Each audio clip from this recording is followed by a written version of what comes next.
आज नमस्ते प्रणाम जय श्री राम। हम लोग देखिए जैसे बताए थे चंदा तस्ली हो गया था और यहाँ पे देखिए पूरा जो है सरस्वती माँ का कल की डेट में आ जाएंगे। ठीक है, इधर देखिए पूरा अभी फिनिशिंग नहीं हो रहा है, फिनिशिंग हो जाएगा। इधर देखिए पूरा सब तैयार हो रहा है। यहाँ पे देखिए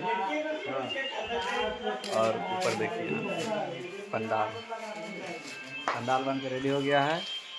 मेन डिपार्टमेंट के हेड है हमारे विनाश जी, बोलिए। ठीक है, सब ठीक है। ठीक है, इधर देखिए सर 1 2 3 4 5 6 कोई काम के नहीं, खाली आग ताप रहा है। और जो घर में सो रहे हैं कृपया इसको देख कर आए यहाँ पे। ठीक है,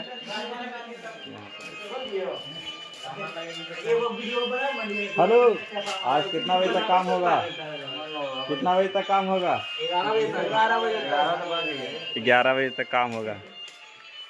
ठीक है गाइस, तो मिलते हैं नेक्स्ट ब्लॉग में पूरा इसको तैयार होने के बाद। ठीक है, वेल डन।